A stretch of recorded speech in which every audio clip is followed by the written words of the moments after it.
I'm Big Don Luca, smoke you like my hookah.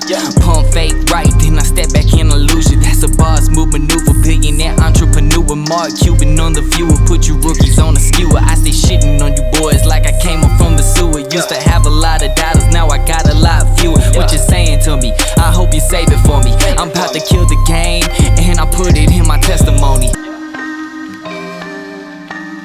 Hi, welcome to the Mainstream Mavs Podcast Draft Edition. This is your host, Will. I'm joined here by my co-host, Jaren. What is up, guys?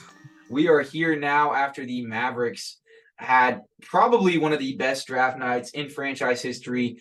Surprised just about everybody, probably in their own war room, Jaren. I don't think that the Mavs, longtime employees like Bobby Karalla and others of that nature were even used to this sort of style from the Mavericks, and that's actually building through the draft, vertical integration and development, not strictly trying to move laterally via just a straight up trade or in free agency. And lateral moves can end up being or horizontal moves rather, and what I mean by that is just getting NBA players that are, still within the NBA, not building through the draft. And that's essentially what I kind of denote as vertical integration. But, horizontal moves and, all that sort of stuff has kind of been, the sort of has encapsulated really this last era of Mavericks basketball, really barring that 2018 draft, of course, with Luka and Jalen Brunson. And, you have to go back to, Dirk's early days to where they were still drafting seriously. It almost seems as if, once Donnie Nelson, saw that team was a contender, he started, making trades and building through the free agency and draft and, expelling draft picks to do that, not valuing the draft, right? And back then, I think that was a fairly fair practice because the Mavericks were perpetual contenders year after year, and that's the sort of track that they had to go on. But come the new collective bargaining agreement in 2011, and the sort of stipulations that surrounded that, and the limitations that provided, to some of those earlier trade practices, as well as like the length of certain contracts and the ability to lock players down. The new CBA was obviously a lot more player friendly, and it sounds weird because it's now even more player friendly. The new CBA that's about to be in effect this upcoming July 1st. Luckily, there wasn't a lockout, or me and Jaren would have nothing to do to fill our free time, but go stink it up at 24-hour fitness. But luckily, that situation did not persist, and we're here today. And by me saying that we're here today, the Mavericks have finally joined us on a even playing field in terms of their headspace when it comes to drafting, and to see how Nico Harrison has treated the draft since he's been delegated to be the general manager has been a sight for sore eyes. Last year, not even having a pick and expelling 2 future seconds to get Jaden Hardy, obviously kind of limited the seconds the Mavericks could expel, but I mean that obviously ended up coming out to be a very good trade when it was all said and done, especially given the rookie year that Jaden Hardy had. I mean, had he had a more consistent role throughout the year, obviously that may have involved a little bit more of a harsh rookie wall at first, and probably a couple more L's in the column for the Mavericks. Yeah. Had he been getting more consistent minutes all year, but had he played a little more, I mean, this is a guy that could have made an all-rookie team. Absolutely. Yeah. I think that this team so far, in the Nico Harrison era, has definitely proven to be much more active, especially around draft time. I think that there is probably 10 or more scenarios in the Donnie Nelson sort of era where this team either traded out or made the wrong move around draft time. Traded back. Yeah. I mean, I think the one that stings most vividly in my mind, right after the post Dirk years, where, the Mavericks had this, you can call it a window, maybe it was a pseudo window when we had the team of, Monte Ellis, Chandler Parsons, Sean Marion, those 2014, 2015 squads, they were honestly, some solid, fairly decent rosters that really just, kind of lacked that one, maybe two sort of added, layer of depth that they never sort of received. And I mean, we can always come back to the 2013 or 2014 draft, whatever it was, when, the Mavericks traded back and selected Shane Larkin right before Giannis Antetokounmpo. And, to look even furthermore, they just haven't had their pick. It almost seems like year after year. And usually them not having their pick is conducive to them having traded it, but them also not winning the trade. Yeah. And when you're losing that much between the margins, things tend to get really difficult.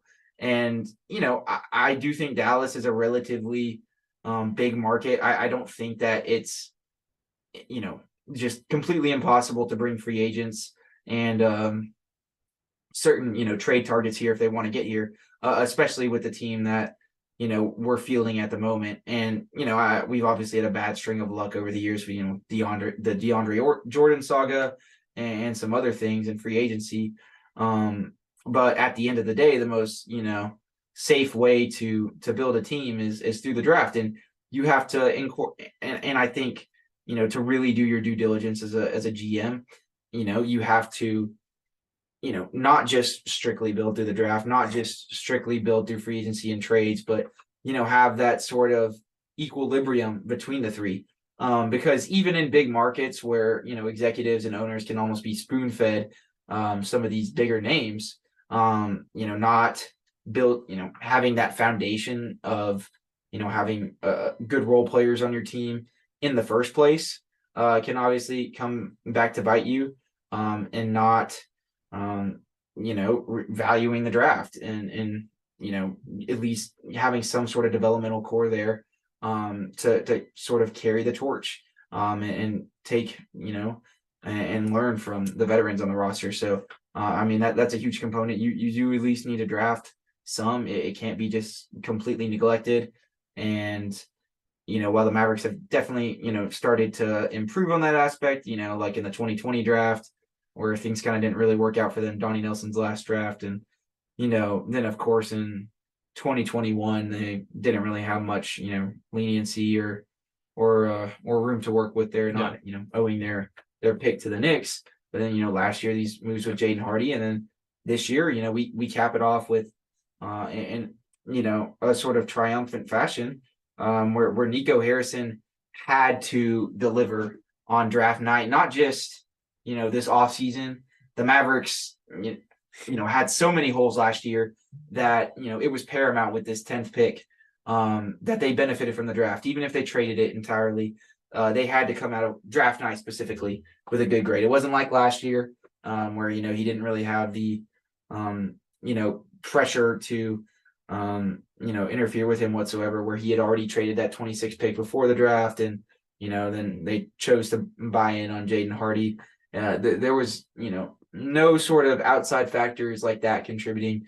Nico Harrison had to nail this draft, and, damn it, he did. He came in at the 10th pick.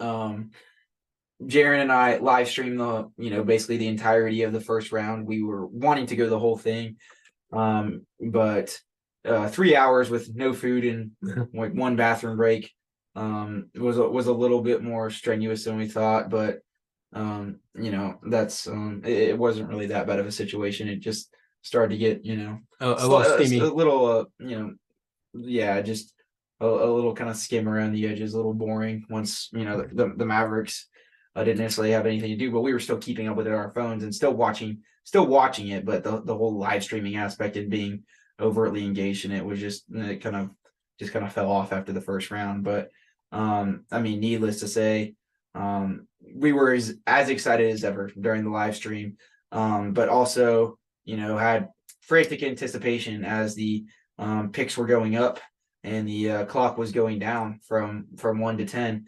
And, to have seen Cam Whitmore in that position, Jaren and I, this was before the Woj report and all that sort of stuff.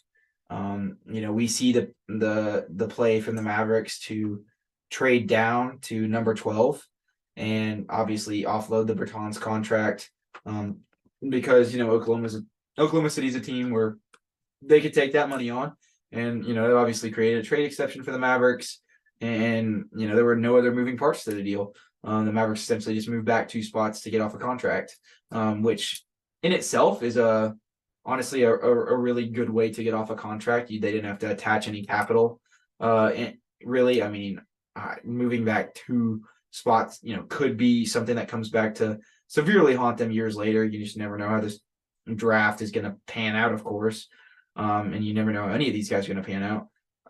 But at the end of the day, it's definitely not a move that was, blinded or anything like that. It was a very, pretty steady, favorable deal for both sides. And, they go on to select Dereck Lively II, the 7'1" center out of Duke.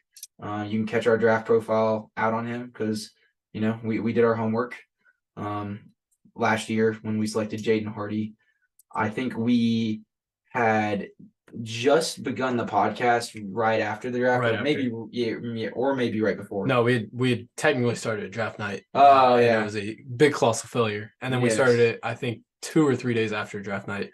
And yeah, I mean that's pretty much what kind of catalyzed the podcast. But yeah, I mean, as far as tonight goes, and it's funny. Yeah, I mean, we actually got the message pop up on the Spotify for Podcasters app the other day, that it was like our 1-year anniversary of the podcast, and to see, despite such a horrendous season, to see all our sort of sum of all fear scenario of the Mavericks screwing this night up, and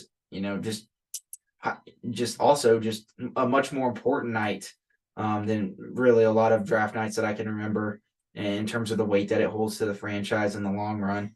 All our expectations were met, and above and beyond for that matter.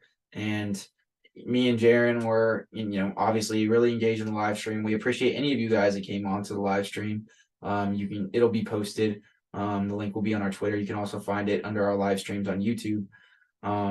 But as we were watching, we obviously, saw the whole Cam Whitmore slide, as you guys were obviously following along with too, I presume, unless, you fed into the new era policy of only, watching the draft via Twitter. But, me and Jaren are, we're too much of basketball nerd heads to, take practice with that. So, there was obviously a lot of anticipation. And then once Cam Whitmore was still available at 12, me and Jaren were honestly shocked. We thought the Mavericks had just pulled off the fleece of the century. And we were really, really hyped up for what was about to come into fruition. But then, obviously they select Dereck Lively II.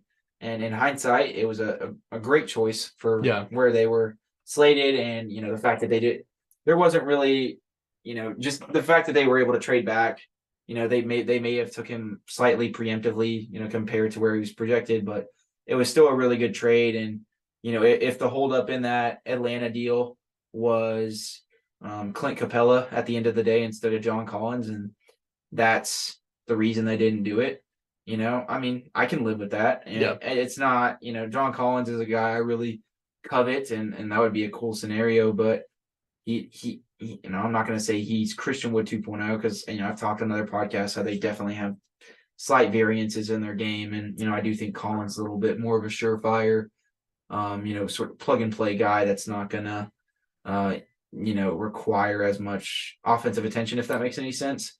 But, he definitely draws a lot of similarities to that in his game. And, unless the Mavericks had a scenario where they were going to be able to pair him with a big, which I think Jason Kidd has been a little bit more keen to running 2 wings in a big, preferably a bigger wing at that 4 spot. Yeah. But, definitely a guy that, is going to be able to guard those bigger scoring wings, play good defense, and, hopefully, have somewhat of a non-one-dimensional game on the offensive side, even if it's, his primary thing is shooting threes or his primary thing is cutting. He can at least sprinkle in a little bit of both or develop towards that at some, point in his career. And if, and the Mavericks were able to, get that at 24 even later on. But, to sort of cycle back to the John Collins thing, I do think that, just given the position where they were at 12, like in knowing that they weren't going to be able to, there probably maybe wasn't another deal at the time to trade back even further. Obviously, it appears so. They get their guy at a position lower than they were at, which is, by default, that's a win. And obviously, Nico comes through even later in the draft and ends up flipping that same trade exception that was created in the Oklahoma City Thunder deal to, basically buy off pick 24 as well as Richaun Holmes from the Kings in a salary dump. Now the Kings have a trade exception, and we have, I think, 3.1 million left in ours. Yeah. So it was a wild sort of turn of events, but from a cap strategy perspective, from a front office, just management and asset perspective, it was honestly probably the best case scenario from the night. It's not incredibly flashy, but to get a rangy long a wing that can project, hopefully as a great 3-and-D player 1 year at some point in his career, a guy that honestly probably has more of the non one-dimensional 3-and-D intangibles in Olivier Maxi what I want Maxwell's or we're gonna get Maxi's. flamed on the We're podcast, gonna get guys. flamed. Yeah, we're gonna get flamed. So I had it in my head, like it's ingrained before we started here, and it is just somehow leaving me. Maxence Prosper. There Yes, Olivier-Maxence Prosper. I forgot the end. Of right course, out of Marquette. We were able to watch a little on him, and I mean, this is a guy that is not entirely one-dimensional. In fact, he's honestly, quite the opposite. And if anything, the 3-point shot is going to be something that is going to be what he needs to work on. But from a defensive perspective, 7'1" wingspan, can maybe add a little bit more bulk to him at some point in his career. But I mean, he's an individual that projects really well. That was, honestly, probably one of, if not the best prospect available at 24. And for the Mavericks to be able to snag that, use that salary, as well as Richaun Holmes, who, unfortunately does have like a trade kicker that adds like 3.1 million to his salary that since he, gets a bonus for being traded, or else we'd be having like another like 6-point-something million trade exception that could even be even more useful. But I mean, to make those two moves and, in terms of, Mark Cuban, having that quote before the draft of we want to change our whole center rotation. I didn't necessarily take that verbatim. Now I'm starting to believe it a little bit. And, I was worried that meant that they were just going to strictly prioritize, centers over wing depth. I don't think that's the case. I think that this team still knows that they do have some holes on the wing still, even with Olivier joining. And, while big man is a situation that has definitely been provided a little bit more of a, stable solution, having brought in, 2 bigs with that Richaun Holmes move, who's been rumored to be coming to Dallas forever. He finally comes here on an expiring contract. Of course, as well as, the highly touted prospect Dereck Lively II.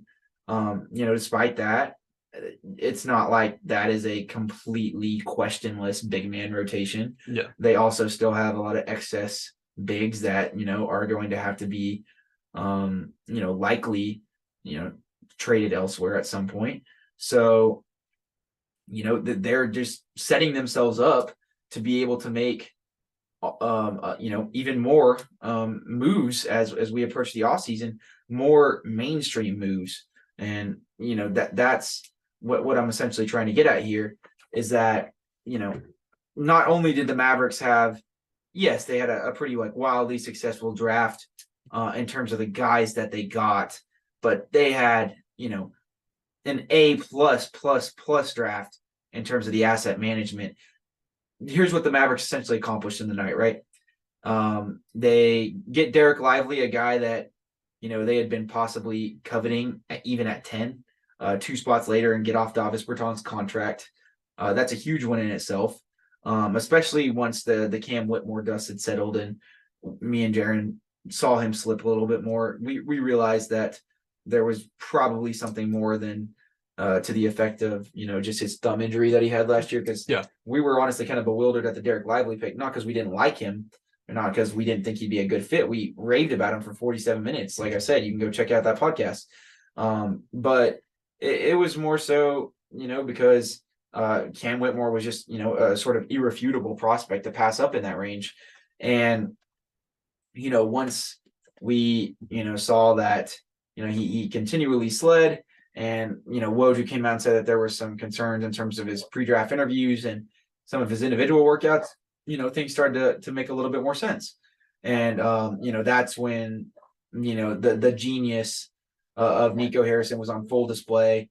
And, my simpleton being had to humble myself a little bit and realize that, in this instance, like the Mavericks, they had the draft covered all along. They did their homework, far ahead and away, before everybody else. And, Nico, Jaren actually told me this, but, Nico even as much told, Olivier that, they were going to go try to go get him on draft night, and they did that. And I mean, that's just a great way in terms of, how they're operating as an organization. I can't tell you how many times I've just felt, outright embarrassed as a fan for Mark Cuban saying some out of pocket shit that gets a player disgruntled, that makes guys like not want to be in Dallas, to have a guy that's so, intertwined with all these different players across the league and Nico, but also so willing and savvy to listen to, his fellow cap strategists and guys that know basketball like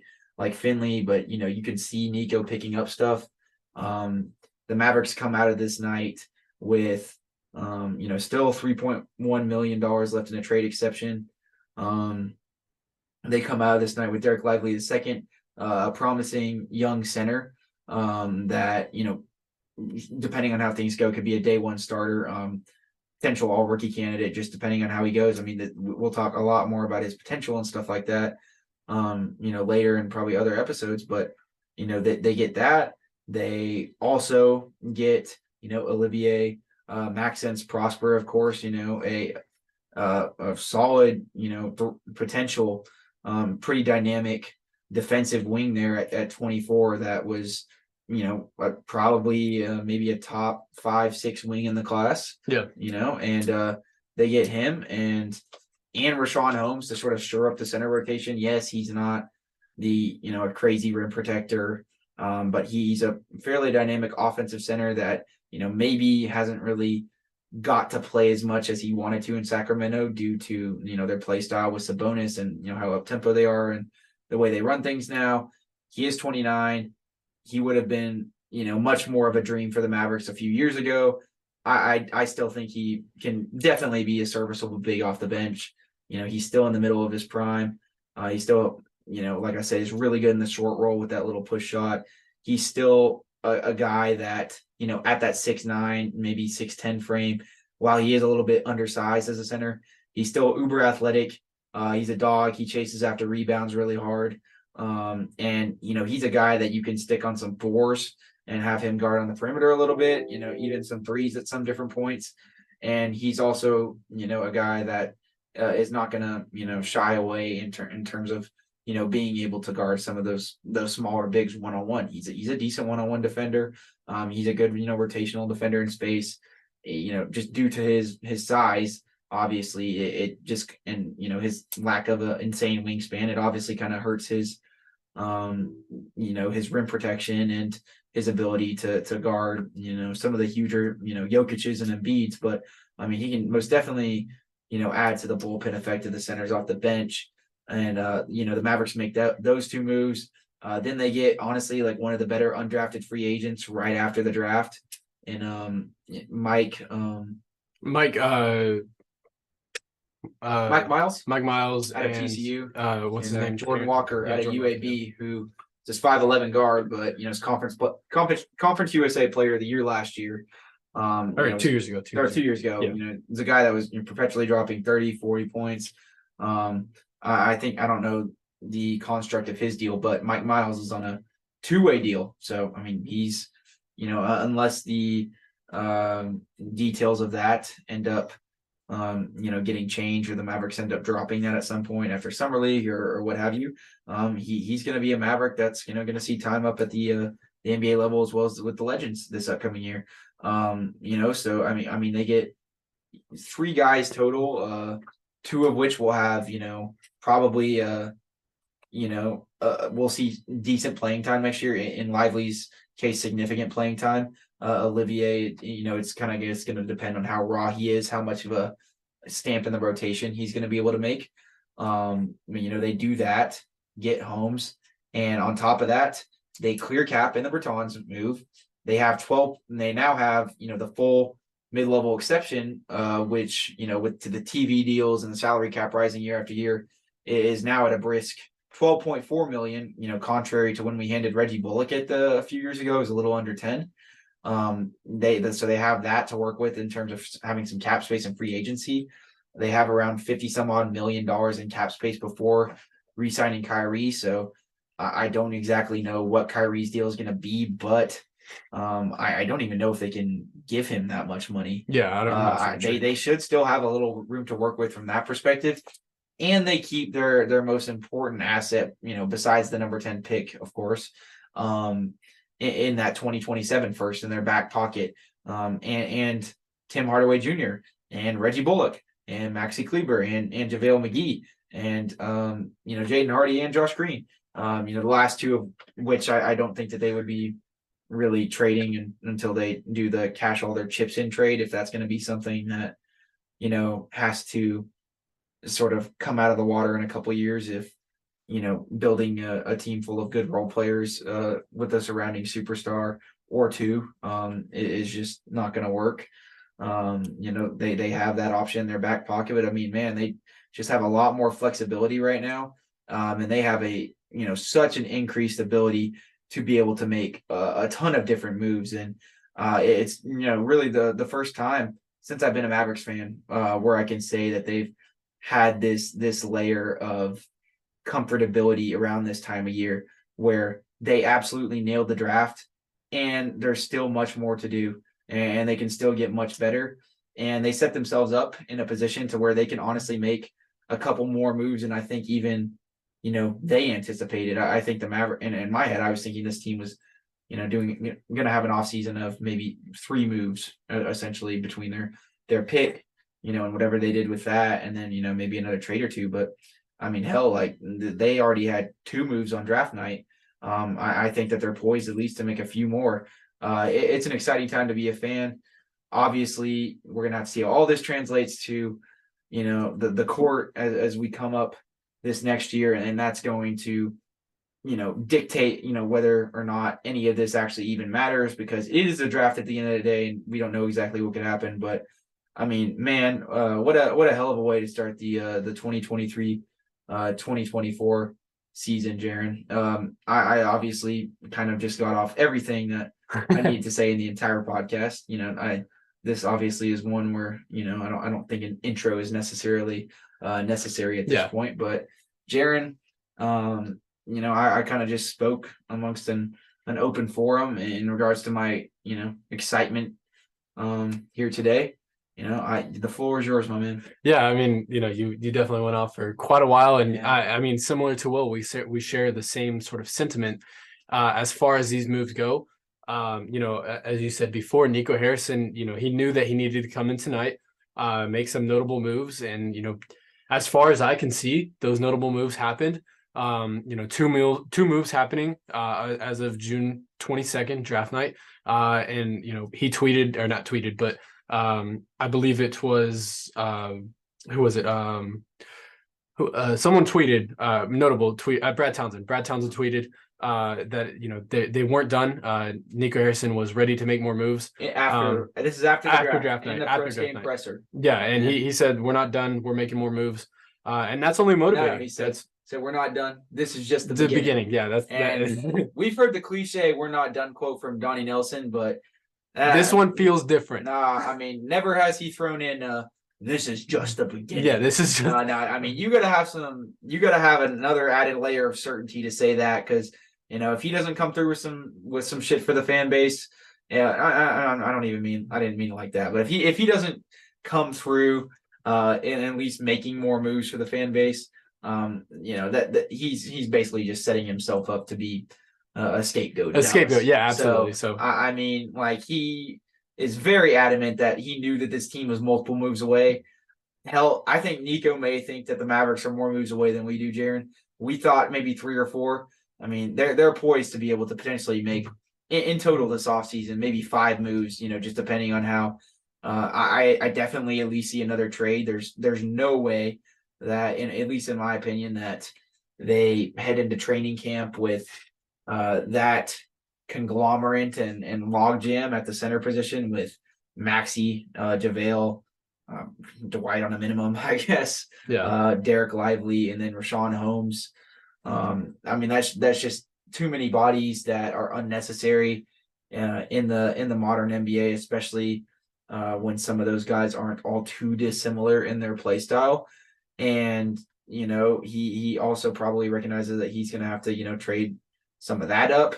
He also recognizes just how dire the situation is, that this offseason, like I said, after last year, like, this is a team that needs to push the chips in, get to the Western Conference Finals. Me and Jaren were not hypercritical, but we were almost like disappointed at the trade deadline that they didn't push all the chips in. I'm honestly starting to see the bigger vision now, Jaren. I think we may have need to be a little bit more patient, because it is a lot more easier to make these sort of flexibility driven moves. And with the Mavericks in such a precarious position where that only asset they really had left was a 2027 first, they put themselves in a position to where they can probably use that in aggregate with like a Tim Hardaway Jr. and maybe another guy. This is definitely a situation where this team could still make like probably 2 more trades and use, that mid-level exception, or split it into 2. There's just a variety of options. I'm just extremely excited. It was an ace on the night, and in terms of Lively and Maxence Prosper, I couldn't be more excited for the sort of archetype of players that they brought in.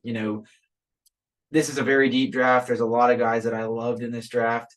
A lot of guys that weren't even necessarily the best fits for this Mavericks team that I would have even been okay with, just because of how deep this draft class was. But the Mavericks, I think, found the perfect sort of equilibrium of prioritizing fit, but as not deviating too much from talent either. And I mean, I got it off my chest, Jaren. I mean, I don't know what else to say.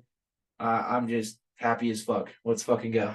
Yeah, I mean, that's pretty much sums it up. But yeah, I mean, like I said, we share the same sentiment as far as tonight goes. I think that they pretty much hit an A+ home run move. I mean, of course, shedding the salary of Davis Bertans, which was such a negative contract, finding a way to positively trade him, ending up with the 12th pick and selecting Dereck Lively II. I mean, a good rim protector. And, Mark Cuban went on earlier, 105.3, and pretty much voiced his opinion that rim protector was at the utmost importance. And you said that, they thought that their vision would kind of be clouded by having a rim protector as their utmost need. But of course, they go on and they use that sort of trade exception that they got from the Davis Bertans trade, and they trade with the Sacramento Kings for the 24th overall pick, and that Richaun Holmes, and picking up Olivier, Prosper. I mean, this Maxence Prosper, picking up a wing in the process and another center. You add 2 centers on that roster, that instantly sort of changes the sort of projection, or the sort of look of this team. And then you add a young 6'8", 6'7" forward with a 7'1" wingspan, high defensive potential. Again, he's only 19 years old, I believe, has the ability to develop a shot and develop an offensive game. I mean, the sky's the limit for what this team could possibly do. He had some pre-draft comments, before he even knew where he was going to be going, that pretty much said he himself came out and said that he was able to plug in anywhere, do the little things right, He's not going to be a guy that's going to score 20 a night, is what he said. But he's going to grab rebounds. He's going to play defense. He's going to go after the loose balls. He's going to block shots, be in the right rotations. All of the small intangibles is what he said he's going to bring to an NBA roster. And I mean, that's only promising. Again, we're going to have to see that on court. But look, a young talent. This team going into tonight, outside of the 10th pick, didn't have very many assets, and they just accumulated a lot of young talent in one night with, of course, 19-year-old, Maxence Prosper and, 19-year-old Dereck Lively II. I mean, heck. Like me and Jaren discussed this ad nauseum, that we really didn't even have the foresight to be able to like predict some of these moves. Like, we had talked about salary shedding and what that could look like in terms of, potentially on maybe more of a macro scale, kind of like what the Knicks did last year. But we didn't, just talk about it in terms of like just dumping Bertans' contract and then, creating a trade exception that they could then use, effective immediately at the draft in today's NBA, where trade exceptions are, exceptionally hard to use. Now, obviously, it's a lot easier to use this time of year, but I mean to, find a somewhat disgruntled, backup big that can help.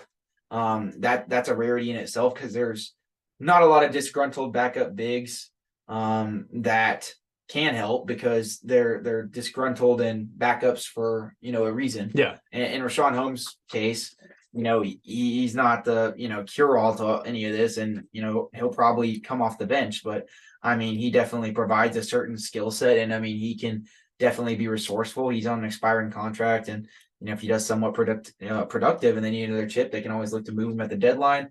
I mean, just in terms of, keeping your books open, giving you more options, and giving you even increased flexibility, as we hit the next deadline with like that Richaun Holmes thing. I mean, like Nico, I mean, he hit the nail on the head with this sort of stuff. I mean, like, we talk about really good GMs and executives. I mean, he essentially spearheaded that Maxence Prosper move, absorbing that into the trade exception.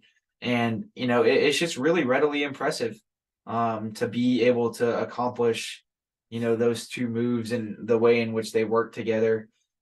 In terms of how like synchronized they were, back to back, they were, sort of codependent on each other.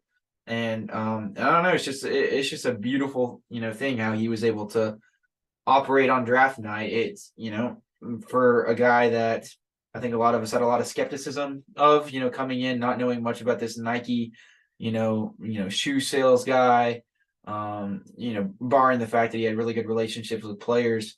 I mean, he's definitely proven that he can work within a front office, take, constructive feedback from his own employees within, Michael Finley and others, and, Dennis Lindsay, some of the other guys that they brought into that room, and really go to work, but also use his own relationships and his own knowledge of player movement and agents and things of that nature to be able to facilitate this. And that's some high level sort of cap strategy right there. I know that the Mavericks brought in a cap strategist a couple years ago, Andrew something from the Nets. And and maybe Andrew Baker, I can't remember specifically, but me and Jaren, have definitely poked fun at that guy that we don't even know his exact name completely, probably at least over 10 times throughout the season, in terms of some sort of snotty sarcastic joke on the podcast or something. And I'm not saying shit tonight. They went well and beyond and above anything I could have expected in terms of nailing the draft, but also just creating an abundance of flexibility and other and positioning themselves to comfortably make some really good moves here as we head into the offseason and free agency. This is what dreams are made of, man. Things could easily fall apart in a few days. I by no means is the cat out of the bag as excited I am, as excited as I am. I'm not, I'm not, just ready to say that we're going to be a contender. And, I'm not irrational. We're never going to get the irrational takes from mainstream Mavs, but we will show our optimism, we will show our excitement, but we will at least maintain somewhat of a level-headedness. But if this team rounds out over the next week or two after some of these moves, then I mean shit, it's going to be pretty hard for me to be rational on the podcast if they were to fill out the rest of the wing spots, maybe even add another big if they're able to flip a few of the ones they have or let the white go or whatever. I mean, I don't know if they fill in a couple more holes, just essentially make their team a little bit deeper, and make some trades around the margins, man. They genuinely could be a contender next year, and I mean, I don't know how they were able to flip the roadmap that fast because I didn't think it was possible, but all hail Nico, man. Yeah, I mean, look, like the flexibility. I think will be something that as we inch closer to that June 1st free agent sort of start date, that flexibility that we created over tonight's draft, I mean, that'll get talked about more and more. That opens up the possibilities to championship level guys. I mean, Grant Williams, again, that's going to have to be a sign and trade, but that opens up more of a possibility to that. Bruce Brown, maybe. I know that his name has been thrown around. We definitely have the money now. If we wanted to throw all the money at one guy, Bruce Brown would definitely be feasible. We didn't even think that there was going to be a free agency for the Mavericks. We didn't even really think about it unless Kyrie left. Yeah, exactly. So, we didn't really think about this. I mean, now I keep forgetting about that. Do you have money to throw at maybe a Brook Lopez? Like maybe you have money. I mean, yeah, you have that sort of money now. Yeah, I mean, like you have that flexibility too. On shorter deals, but I mean, we'll have to look at the free agency pool. I mean, our job got a lot harder, but we're not complaining. I mean, this is what it'll be fun to watch and it'll be fun to cover. Yeah, but this is what we love doing. Yeah, exactly. Man. So, just the different routes in which they can improve. I didn't even anticipate them clearing up cap space. I mean, that was honestly probably the biggest play because being able to add a little bit of the increased flexibility with the trades and everything was one thing, but I just didn't if Kyrie was to come back, I didn't think cap space was even an outlet to the Mavericks doing anything. I thought they were going to have the taxpayer mid-level exception, which is about half of what the regular mid-level exception is. I knew they'd have that in their back pocket, and you could probably get a okay rotational player, but that $5-6 million difference from that to the actual mid-level exception is huge, and the Mavericks are cutting so much cost.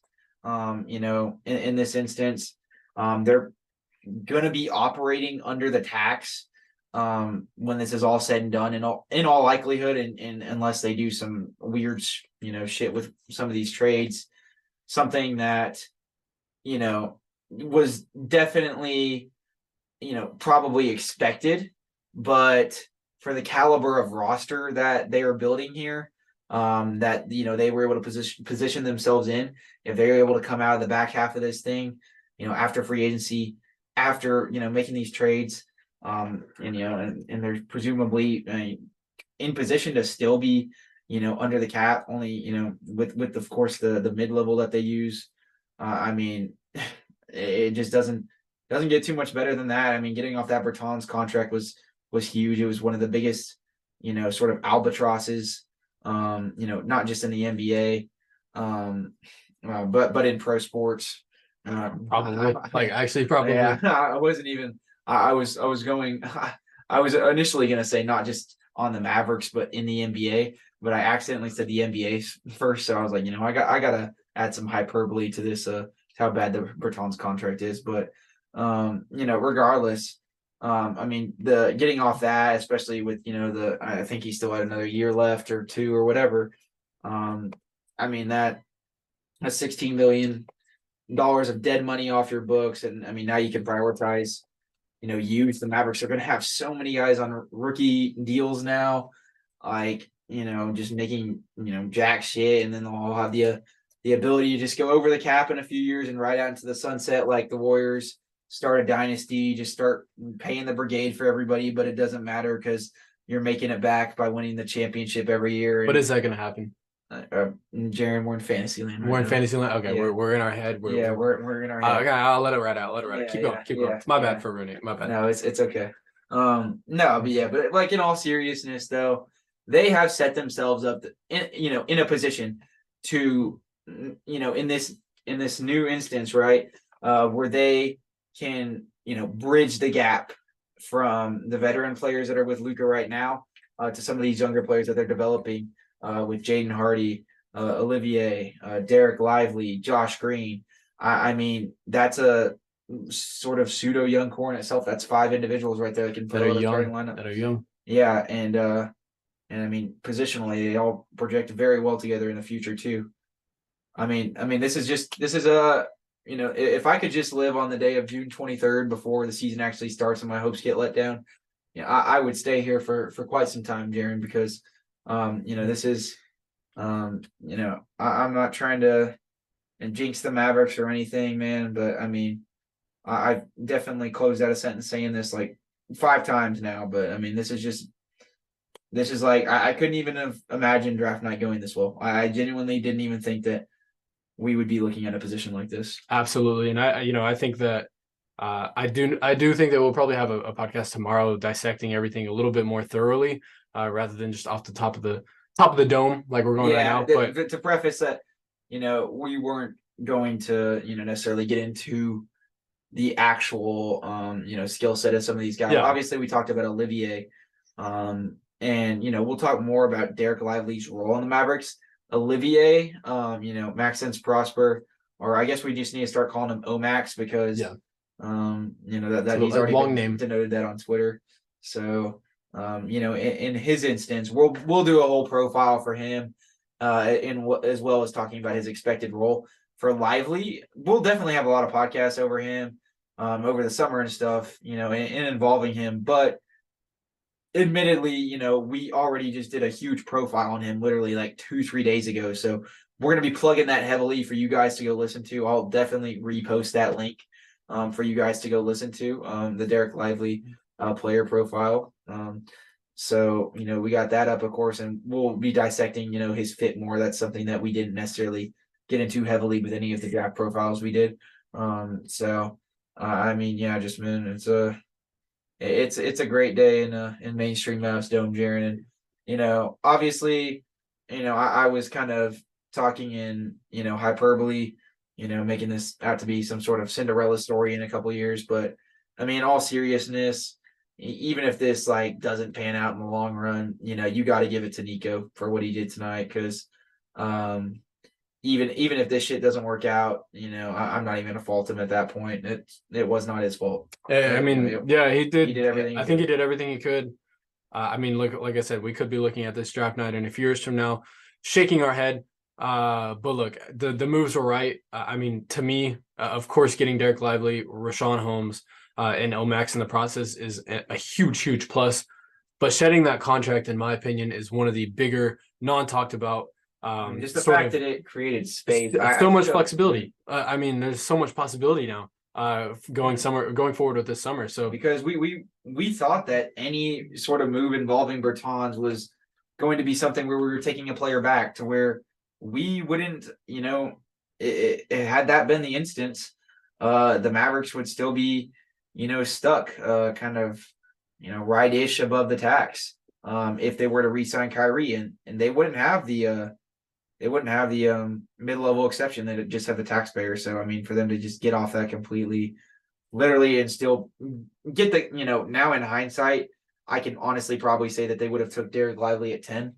Given the issues with Cam Whitmore, I don't think that they were ready to reach for him whatsoever. So, I mean, they obviously weren't because they didn't take him at 12. So, I mean, yeah, I mean, like, I think, as far as best available talent, especially with the whole Cam Whitmore falling, the Mavs at the end of the night made the right move. I think Dereck Lively was probably the best available. I think that had they stayed at 10, like you said, they probably would have gone with Lively at 10, and we would have been questioning. But I think, at the grand scheme of thing with Cam Whitmore falling to 20, I can't be more than happy with what they did. And they, like I said, shedded a contract in the process. It would have been at least, just I would have gave them had they, once I had seen Cam Whitmore fall to 20, if they had just got Lively at 10, I probably would have called it like a B draft. I mean, it wouldn't have been bad by any means. They just, didn't, they just didn't do anything extremely out of. And that would have been the only move that they could have made, because they couldn't have gone into that 24 spot. Yeah, with that no trade exception. So No, yeah, I mean, we would probably rip them for not making a trade, but like best player available. I mean, I don't know. It's just crazy how the tides turned and Nico did something that we couldn't even have expected in terms of the flexibility play that he did here. In really our wildest thoughts, and we drag on the shit out of our podcast, so you can imagine that we talk about some very non-important stuff, and none of it really ends up ever coming into fruition, but we maybe one day some of it will. Maybe one day. But we did talk about Olivier-Maxence Prosper on our big board draft preview to start the day today. Very briefly, he was one of the guys we mentioned the Mavericks could trade back for in the late first round, second round. Just kind of mentioned he's a good defensive wing, and I mean, boom. Yeah, now he's here. Now he's here. So. I mean, like I said, it opens up flexibility, opens up roster spots. There's a lot to be done. I don't think if you're a Mavs fan, you should be satisfied by any means if they do in the offseason this way, but there's definitely optimism. No, not at all. But as Nico said, there's still moves to be made. And look, I mean, we thought this team was 3 or 4 moves away from being at that quote unquote championship roster level, but they've already made 2 tonight. I think we could see up to 5 moves. Yeah, I could see 2 or 3 more. Yeah, if the Mavericks are really going all in, pushing their chips, wanting to win a championship and also keep kind of a future core, I think that they probably go with 4 to 5 moves, and that seems to be what they're doing. I mean, being able to build a championship contender or get a little younger is a win in itself. Whatever direction that they chose to go in that aspect. I mean, maybe the younger aspect you may not agree with that because that may lead to Luka leading down the line if things don't materialize quickly enough. But I mean, even then, it's not bad to add youth to a roster in any capacity, or to obviously push all the chips in, and the fact that they were able to do that and still have that sort of blanket of security in their future with some of the moves that they made here is promising. That's some high class GMing. That's why as heady as me and Jaren may be to your average NBA fan. That's why like some dumbass 20-year-olds like us aren't up in the Mavericks front office right now. Absolutely. Yes. And maybe one day though. Maybe one day. Maybe one day. And it's in 2045 you'll catch me profiling LeBron's daughter. I'll handpick the selection for Mark Cuban. You'll hand. Yes, the first woman ever to play in the NBA. And she's going to be selected. The 7th overall. No, pick. She's going to be Mr. Irrelevant. Oh, Mr. Irrelevant. Oh, yeah, because we Mark Cuban. He has a thing for those blowing off those picks in the 50s with Satnam Singh and others. So, and that's not to knock WNBA players in any capacity. I was just more so memeing LeBron and the fact that one more of his kids would be in the NBA. But if a WNBA player actually does make it to the NBA one day, I give them all the props in the world because that would be one of the more accomplished endeavors in sports history, probably. Absolutely. But that we're honestly veering too off topic. What an exciting day. I'm sorry that this isn't normal compared to our, some of our podcasts where we get more into the, intricacies of the on the court stuff. But I mean, just as a Mavericks fan and somebody that covers this team religiously and, is dialed into basically everything they do, we just really don't have much complaints. And I mean, Jaren, I think, you definitely encapsulated my excitement the most when you talked about those quotes that Lively the second had, as well as, as well as Omax had that sort of came out post draft, where I know Lively had talked to 97. One, the Ben and Skin show, the Freak. I think Mark Stein was up on there and stuff. He talked to them and just talked about his willingness to, be a system player, work hard, do whatever the team needs, from a rim protection standpoint, and helping his teammates and alleviating pressure. Omax, very selfless individual as well. Gave very similar quotes, about playing with 2 superstars, and I mean, very in-depth quotes for a guy that, is from, correct me if I'm wrong. This could be a huge mishap on my part, but I believe English isn't his first language.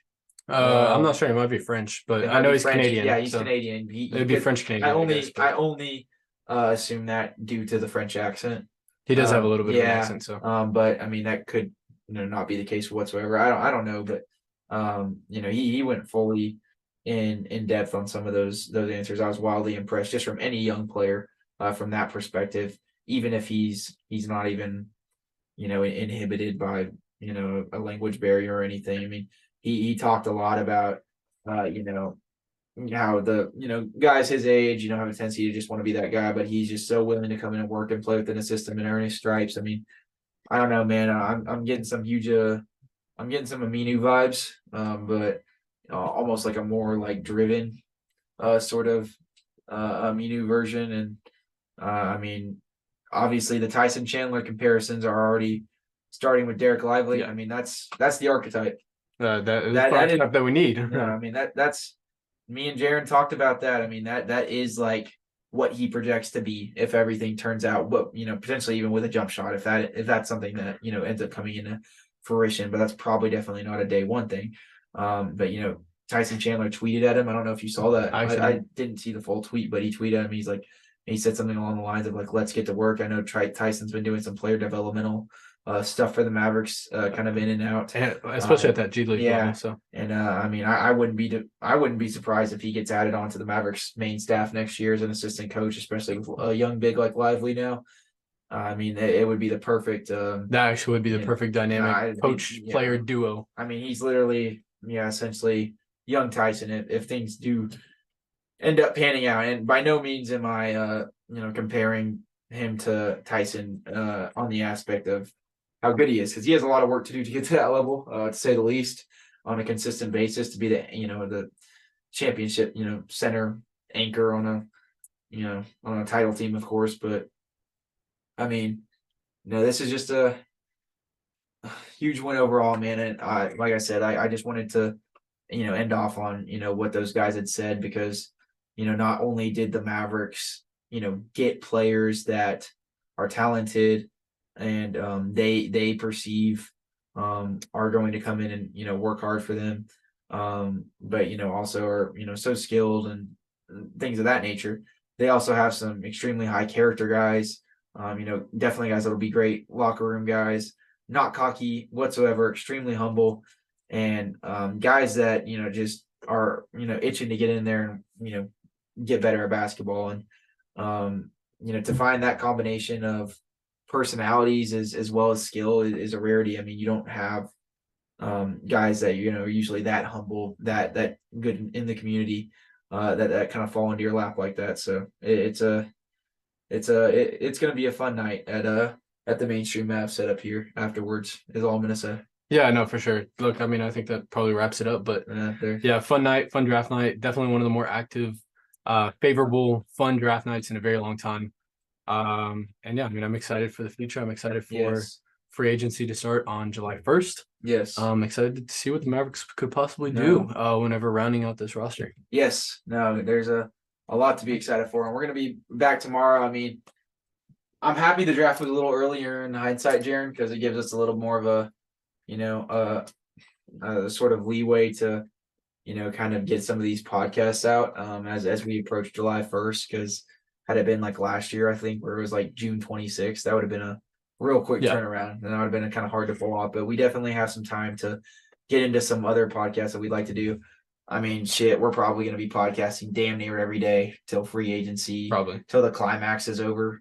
That was not intended to sound sexual in any aspect, but that I have a tendency to do that, and that's where we're going to go ahead. We're going to end it right there. So. How many podcasts have we ended like that? So many. A lot more recently. A lot more recently. And it shows we're just getting too comfortable on the microphone. If you want to see us get really comfortable on the microphone, go check out our live stream. You can actually see our live reaction to when Omax was traded, as well as the Dereck Lively pick. Now, I will preface that we were disappointed much more negative at the Dereck for about 3 Lively minutes. And then about the second that. Who is it? Toronto picking at 13. Toronto picked Grady Dick at 13. Yeah, they picked Grady Dick at 13, and we were were completely okay after that, and we were just got uber excited and started posting over Twitter and stuff. So, just recognize that was not due to the player that Lively is, or the fact that the Mavericks shed salary getting back. We just earnestly did not think something was that drastically wrong with Cam Whitmore, and could not fathom the fact that they were passing him up at 12. But once we, our feeble brains had kind of comprehended everything was okay. But we were really excited when the Omax news dropped. We were talking to our boy Chris, who we did the Fire Mark Cuban interview Fire Mark with. Cuban, yep. And he was like texting us, and he said like some news dropped, and then we checked at our phone, and it was a really cool, enigmatic, sort of exciting, reaction. So if you guys want to see me and Jaren not be emotionless for maybe a period of about a minute, then you can go do that, because we are very monotone in nature on here, and we need to improve upon that. But we'll have future podcasts to do that, and we'll have future podcasts coming out tomorrow and the next day and the next day and the next day, as we continue to wrap up the draft coverage and everything that's sort of came out of this, as well as I think we definitely need to get a little bit more into the two-way guys and some of that stuff. I mean, we obviously kind of briefly touched on it, but of course we also got Mike Miles and Jordan Walker, and I haven't even dug heavily into either of those guys. I know you know a little bit about Mike Miles, but all signs point towards both of these guys, at least being some summer league studs, if nothing else. So I mean, I know Mike Miles is confirmed on two-way. I don't know about Jordan Walker, but we'll definitely microanalyze them a little bit more, and it's going to be a fun time. This is the prime of the off season. It gets pretty rough after about a month from now. So we're going to enjoy the good times and let them roll while they last, if they continue to last. So this has been the Mainstream Mavs podcast, of course, with Will and Jaren. Make sure to get at us on YouTube.